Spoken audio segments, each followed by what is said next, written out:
비밀이라고 하기에는 조금 거창하지만 제가 살펴본 행복한 사람들에게는 분명히 다른 이와 구분되는 특별한 공통점이 있었습니다. 무엇보다 그들은 자기 자신을 사랑했습니다. 스스로를 귀하게 여기고 괜찮은 사람이라고 믿고 있는 듯 보였죠. 자신과 대화하는 시간을 소중히 생각하고 자신의 장단점에 대해 잘 알고 있었습니다. 또 그들은 지금 여기에 몰입할 줄 알았습니다. 일할 때는 온 주의를 쏟으며 그 일에 집중하고 사람들과 함께 있을 때는 진짜 가치 있다는 느낌을 주었죠. 결국 자신이 사랑하는 일을 할 때 사람들은 여기저기 기웃대기를 멈추고 온전히 지금 여기를 살아갑니다. 허망한 생각으로 과거와 미래를 오가는 것이 아니라 오직 지금 여기에 집중하게 되죠. 몰입할수록 성과도 좋아지고 스스로에 대한 믿음도 커집니다. 자신을 지키거나 보호하려는 방어 기제도 조금씩 사라지죠. 누군가의 말에 좌지우지 되지 않고 더 이상 타인의 인정에 과도하게 기대지 않게 됩니다. 사람들은 자기 자신을 사랑하고 싶어 합니다. 쓸모있고 필요한 존재가 되어 세상에 기여하고 싶어 하죠. 타인을 사랑하고 세상과 연결되고 싶어 합니다. 제가 인생을 살아오며 만난 모든 사람들에게서 이와 같은 마음을 느낄 수 있었습니다. 저는 우리가 자기 사랑이 촘촘히 채워진 도화지 위에 자기만의 그림을 마음껏 그렸으면 좋겠습니다. 그림을 그리고 있다는 사실 자체를 잊을 정도로 자기 일을 사랑하고 그 일과 하나가 되었으면 합니다. 무엇보다 바라는 건 우리가 이 생에 온 진짜 이유를 깨달았으면 한다는 겁니다. 외부의 평가와 세상의 잣대에 흔들리지 않고 진정한 자기 자신이 누구인지에 눈 떴으면 좋겠습니다. 안녕하세요. 책리더입니다. 오늘 소개해드릴 책은 사라이모 지음 책과 이음 출판사의 결국 나를 사랑하는 일입니다. 심리치료사인 저자는 마음 담다 진로 컨설팅 대표이자 서울 노동권익센터 위촉 상담사입니다. 기업의 기획 인사팀에서 일을 시작해 평창올림픽 조직위원회 소속 인력 대상으로 전직 지원 컨설팅을 진행했으며 몇 년 동안은 대학에서 진로 상담사로 활동했는데요. 이 책에는 오랫동안 사람과 직업에 관심을 두고 진로 상담사와 독서 모임 운영자로 살아오며 만났던 사람들과 마음 공부를 하며 진짜 나를 만나는 이야기를 담고 있습니다. 저자가 관찰한 행복한 사람들에게서 공통적으로 발견되는 삶의 비밀은 그들이 자기 자신을 사랑하며 지금 여기에 온전히 몰입할 줄 안다는 점입니다. 인생은 언제고 우리에게 풀기 어려운 숙제를 던져주지만 우리가 지금 여기에 존재한다는 단순한 진리야말로 모든 고민을 해결할 시작점임을 저자인 사과이모는 일깨워줍니다. 책을 읽다 보면 나지막히 도닥여주는 것만 같은 따뜻한 위로를 받게 됩니다. 저는 마음을 어루만져주는 문체들을 읽으며 괜찮다고 나지막히 말해주는 것만 같은 작가의 말투와 눈빛을 상상해 보았습니다. 이 책을 통해 단 한 명이라도 행복해지길 원하는 작가의 간절한 마음이 여러분께도 닿길 원합니다.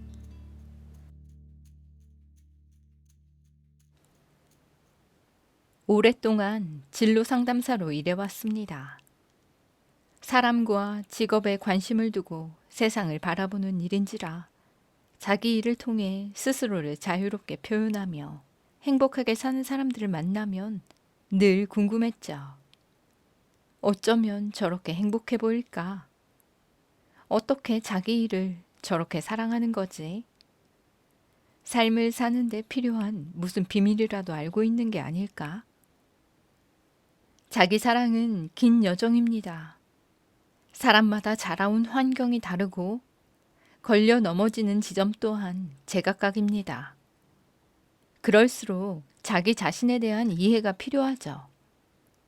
자신의 과거와 지금의 모습을 인정하고 받아들여야 합니다. 보기 싫은 모습조차 외면하지 않고 끌어안아야 합니다.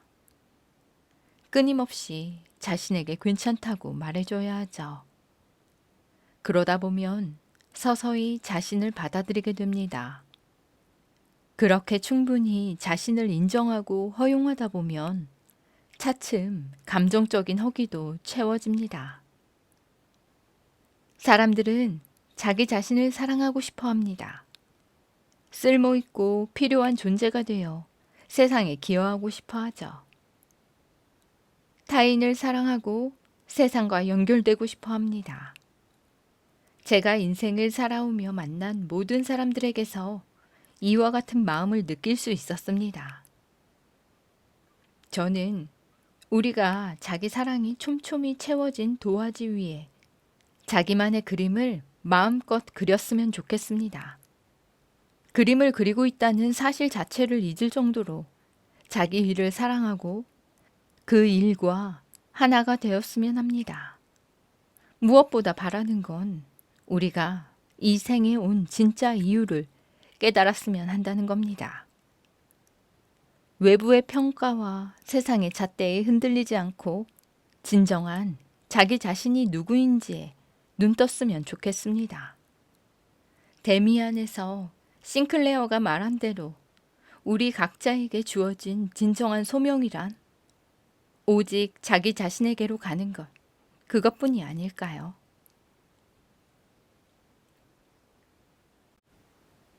얼만큼 아프면 아프다고 말해도 되나요? 상담 중에 내담자에게 이런 질문을 종종 듣곤 합니다. 들을 때마다 질문이 이상하게 느껴지면서도 한편으론 이해가 되죠. 선생님, 친구가 인턴 지원하는 거 같이 준비하자고 해놓고 저 몰래 혼자 지원해서 완전 짜증났거든요. 막 화가 나고 눈물도 나고 그러는 거예요. 근데요, 제가 이 상황에서 우는 거 이상한 거 아니에요? 이렇게 화가 나도 되는 거예요? 뭐가 이상한지 눈치채셨나요? 그 상황에 놓여 있는 건 자기 자신뿐이었는데 본인의 느낌을 본인이 아닌 다른 사람에게 묻는다는 것이죠. 이만큼 아플 때 아프다고 말해도 되는지, 혹시 그렇게 말하면 내가 이상한 사람처럼 보이는 건 아닌지 궁금해하고 불안해하는 것이죠. 본인의 느낌을 다른 사람이 어떻게 알겠어요? 그때 그 상황에서 내 가슴이 그렇게 느꼈다면 바로 그게 정답이죠. 하지만 생각보다 사람들은 자기가 느끼는 감정보다는 이렇게 느끼는 게 맞나? 라는 생각에 더 관심이 많습니다. 자신의 느낌이나 감정보다는 자신의 생각에 더 치우친 채로 사는 것이 익숙하기 때문이죠. 타인에게 물어보지 않아도 됩니다. 그건 내 가슴만이 느낄 수 있는 감각이니까요. 꼭 물어봐야 한다면 내가 내 가슴에게 물어봐야죠. 아, 이게 뭐지? 이 감정이 뭘까? 스스로 이름 붙여주고 잘 느껴주고 흘려보내기.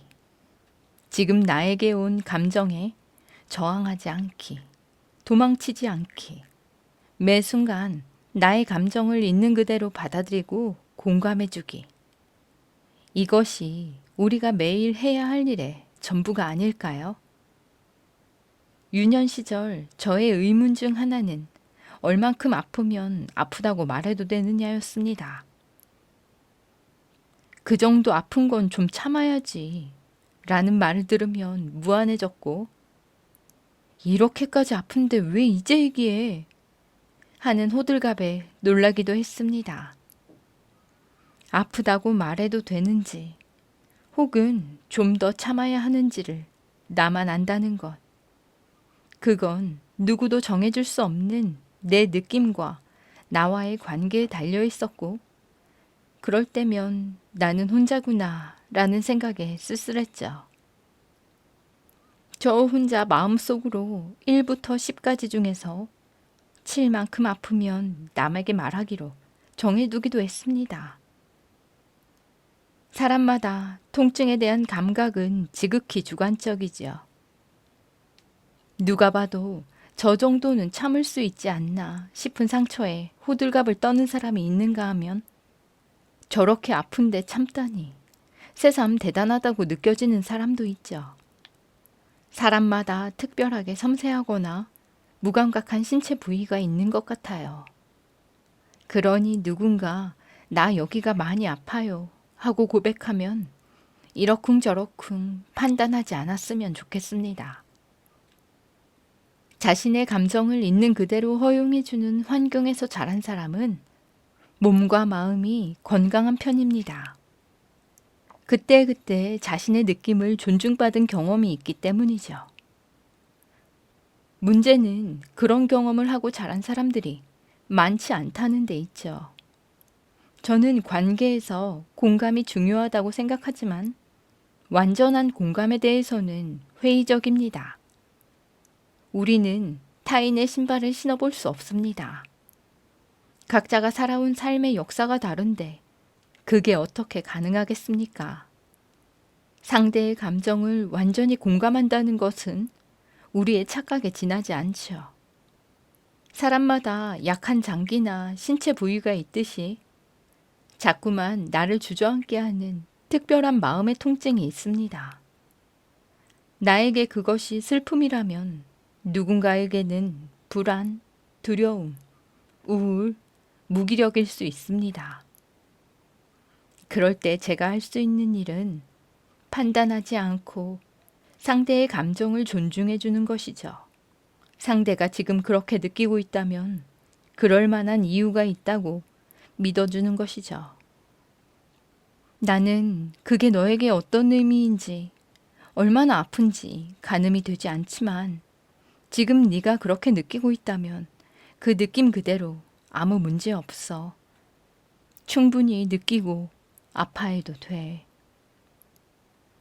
지금 이렇게 슬프고 우울하고 불안하고 무기력한 당신이 하나도 이상하지 않다고 말해주고 싶습니다. 머리로 짐작하며 아는 척하지 않고 모르는 마음으로 당신을 안아주고 싶습니다. 당신을 안아주는 너른 마음으로 스스로를 믿지 못하는 나 자신 역시 도닥여주고 싶습니다. 지금 이대로 슬프면 슬퍼해도 괜찮다고요. 아프면 아프다고 말해도 된다고요. 우리가 타인에게 바라는 것은 완전한 공감이 아니라 어떠한 내 모습도 괜찮다고 수용해주는 따스한 안아줌이 아닐까요? 어쩌면 우리는 그때 그 순간에 그런 감정을 느끼는 것은 괜찮다고, 충분히 그럴 수 있다고, 나도 그랬다고, 그렇게 누군가에게 이해받기 위해 살아왔는지도 모릅니다. 공감은 정면으로 응시하는 것이 아니라 슬쩍슬쩍 그의 옆모습을 바라보다가 등 뒤로 따스하게 안아주는 것이 아닐까요? 당신의 표정을 일일이 볼 수 없더라도, 당신의 감정을 세세히 공감할 수 없더라도 가늘게 흔들리는 당신의 등에 기대어 내 숨소리를 들려주고 싶습니다. 괜찮다고, 내가 여기에 있다고 말해주고 싶습니다. 나 자신에게도 따스하게 속삭여주고 싶습니다. 아플 때 참지 않아도 된다고, 가장 믿고 의지할 수 있는 사람에게 나 여기가 일만큼 아프다고 말해도 된다고, 혼자 오래 아파하지 말라고요. 자기 자신을 존경한다는 느낌. 1대1 책 치유 상담을 진행하고 있습니다. 운영하고 있는 북클럽이 여러 사람과 함께하는 집단 상담 형태를 띈다면 책 치유 상담은 개인 상담 형태로 진행되죠. 책 선정은 내담자의 상황에 맞추어 읽어보면 좋을 책을 서너 권 추천하고 본인이 결정하도록 합니다. 몸과 마음이 힘든 경우, 진로가 불투명한 경우, 인간관계에서 힘든 경우, 사회생활에서 어려움을 겪는 경우, 그 시기를 거쳐가면서 함께 읽고 사유해보면 좋을 책을 추천합니다. 책 선정이 끝나면 완독 목표 날짜를 정하고 필사와 자기 생각을 작성하는 방법을 안내해 줍니다. 상담을 진행하다 보면 한 문장을 가지고 1시간 이상 나눔을 할 때도 종종 있습니다. 그런 문장은 자신의 현 주소, 즉 지금 내가 걸려 넘어지고 있는 나무 뿌리가 무엇인지 가리킬 때가 많지요. 이번 달 피와 함께 읽고 있는 책은 모리와 함께한 화요일입니다. 이 책은 제자 미치가 옛 스승 모리 교수를 찾아가 스승의 마지막 수업을 듣는 이야기입니다. 모리 교수는 세상, 가족, 죽음, 자기 연민, 감정, 사랑 등 다양한 주제를 다루며 바쁘게 살아가는 현대인에게 지금 무엇을 잃어버리며 살고 있는지 돌아보게 하죠. 모리 교수처럼 저 역시 청년들과 오랜 시간 함께했다 보니 그가 말하는 삶의 철학이 상담가인 제게 깊은 인상을 남겼습니다. 이 문장은 좀 이상한 것 같아요. 세 번째 시간에 피가 말했습니다. 피가 의문을 품은 건 모리 교수가 돈에 관해 이야기하는 부분이었습니다. 모리 교수는 우리가 진짜 만족감을 느끼는 순간은 무언가를 소유할 때가 아니라 자신이 줄 수 있는 것을 타인에게 주는 순간이라고 말합니다. 시간을 내주고 관심을 보여주고 이야기를 나누는 등 작고 사소한 행위로도 가능하죠.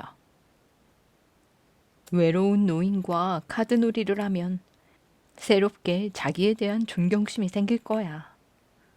왜냐하면 누군가 자신을 필요로 하게 되니까 말이야. 그런데 피는 이 문장에서 자기에 대한 존경심이란 어떤 감정인지 구체적으로 와닿지 않는다고 말했습니다. 존경심의 사전적 정의는 남을 공경하고 높이 받들어 모시는 마음인데 우리나라 정서상 자기를 존경한다는 것이 이해가 되지 않는다고 했죠. 모리 교수가 전하고자 하는 메시지는 무엇일까요? 나를 존중하고 존경한다는 건 어떤 의미일까요? 피와 저는 서로 질문하고 답변하며 함께 고민하는 시간을 가졌습니다. 먼저 존경이란 추상적 단어를 문장으로 풀어보기로 했죠. 이런저런 이야기를 나누다 보니 자기에 대한 존경이란 난 내가 정말 좋아 라는 느낌보다는 내가 꽤 괜찮은 사람이구나 와 좀 더 가깝다는데 의견이 일치했습니다. 다음으로 우리는 나에게 점수를 준다고 가정해보기로 했습니다. 내가 나의 승진을 위해서 열심히 노력했을 때 10점을 준다면 바쁜 시간을 쪼개어가며 누군가를 위해 바퍼 봉사나 자선활동을 하는 나에게도 같은 점수를 주게 될까요? 피에게 묻자 그녀는 아니라고 답했습니다. 눈에 보이는 보상이 없더라도 스스로가 자랑스럽게 느껴질 것 같다면서 2배의 점수를 주고 싶다고 했습니다. 저 역시 그렇습니다. 내가 쓸모있고 쓰임이 있을 때 기운이 나고 살아있음을 느낍니다. 나만 잘 먹고 잘 사는데 나를 쓰는 것이 아니라 좀 더 큰 대의에, 좀 더 세상이 좋아지는 쪽에 내가 쓰였을 때 느끼는 만족감이 나를 존경하는 마음 아닐까 싶습니다. 비록 금전적 보상이 아니더라도 의미 있는 일을 행했을 때는 정신적 보상이 돌아옵니다. 마음이 넉넉하고 풍성해지죠. 혼자가 아니라 사람들과 연결되어 있다는 따뜻한 안도감을 느끼게 됩니다. 그 생생한 감각이 내 삶을 이끌어 나가는 동력이 되니 그 어떤 것보다 값나가는 보상이 아닐 수 없습니다. 죽고 나서 천국에 가면 신이 우리에게 한 가지 질문을 던진다고 합니다. 너는 이번 생에 태어나 너의 재능을 잘 썼느냐? 이 질문에 네 라고 자신있게 답할 수 있는 삶을 살고 있는지 스스로에게 질문해 봅니다. 신이 묻는 재능의 쓰임이 결코 나 자신의 안위를 위한 쓰임만을 말하지는 않을 것입니다. 나 하나 잘 살려고 우리가 이 불가해한 세상을 살고 있을 리 없죠. 나를 존경한다는 건 이토록 귀한 나를 세상에 기꺼이 내맡기고 세상 곳곳에 내 재능을 마음껏 펼치는 일이 아닐까요? 상담을 마치며 피가 말했습니다. 제 재능을 더 발견해야겠네요. 잘 살아봐야겠어요. 세상 속으로 더 나아가 봐야겠네요. 시처럼 아름다운 화답을 듣는 순간 내가 잘 쓰이고 있음에 깊이 감사하게 됩니다. 좋은 헤맴 중인 너에게 이 노래를 부르고 있을 어느 날의 나에게 고마웠다고 얘기해주고 싶어.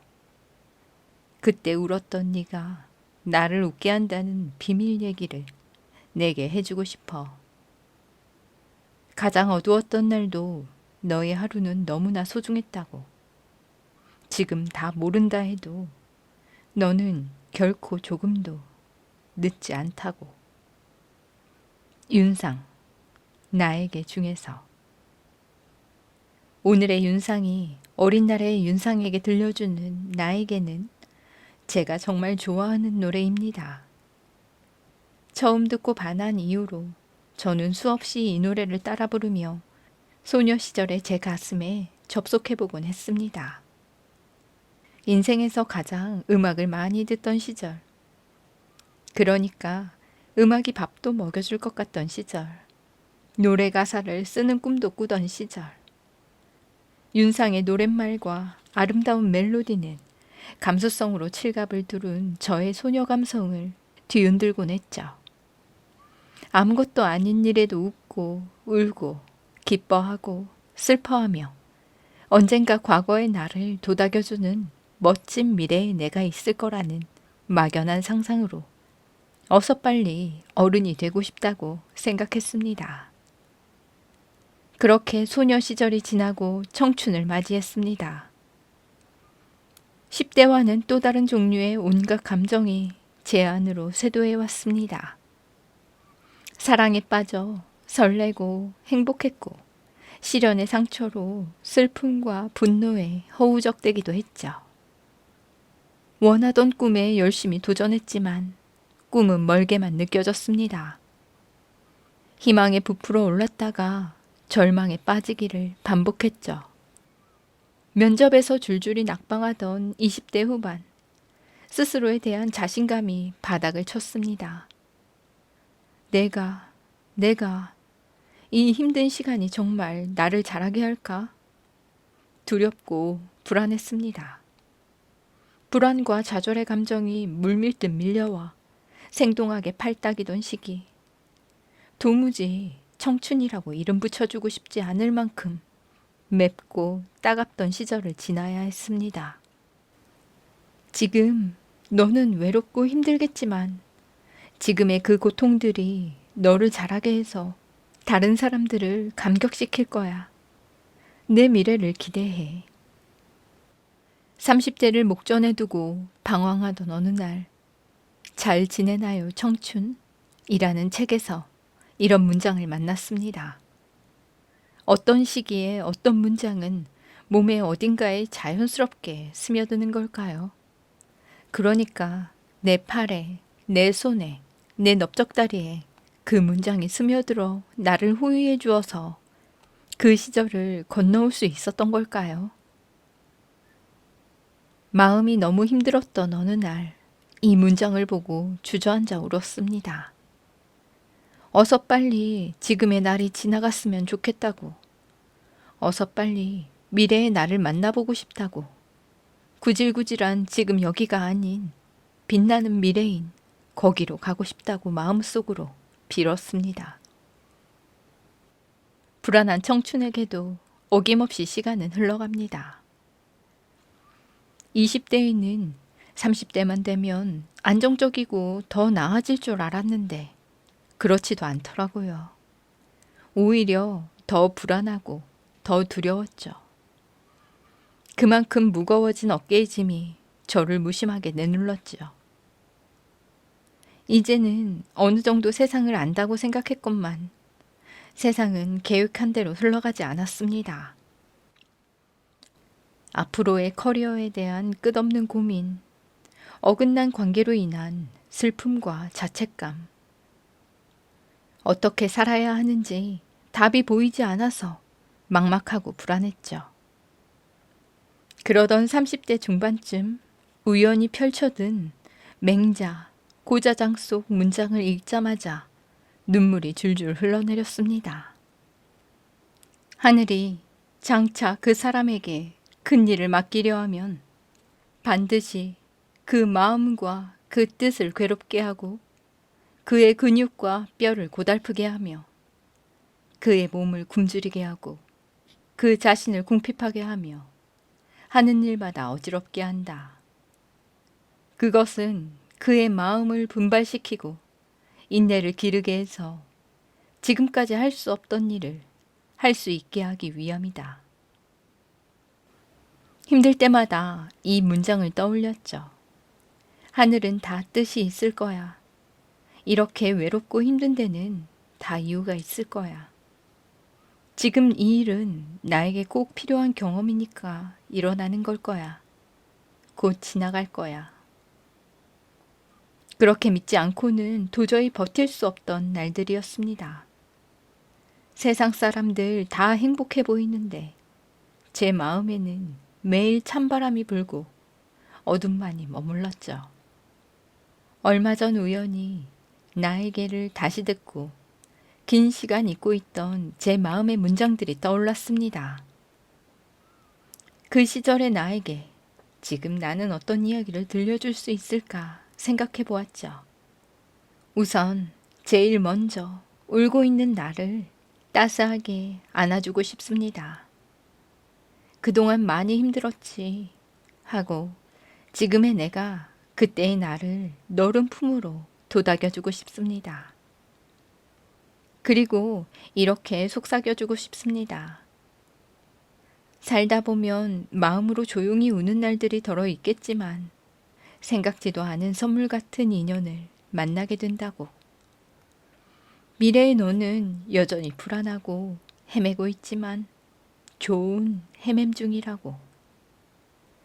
다른 이들을 감격시키기보다 나 자신을 감격시키고 나 자신을 더 사랑하기 위해 헤매고 있다고. 그런 지금의 내가 나는 참 좋다고. 마지막으로 나와 똑같이 좋은 헤맴 중인 당신에게 이런 이야기를 들려주고 싶습니다. 안심해도 돼. 삶이 네가 있어야 할 곳으로 잘 데려가 줄 거야. 그러니 지금 네 곁의 사람들과 숨쉬는 공간, 그 찬란한 날들을 더 많이, 더 깊이 사랑하면 돼. 매 순간 지금 여기에 존재하며 지금 여기가 되는 것. 그게 내가 찾은 답이야.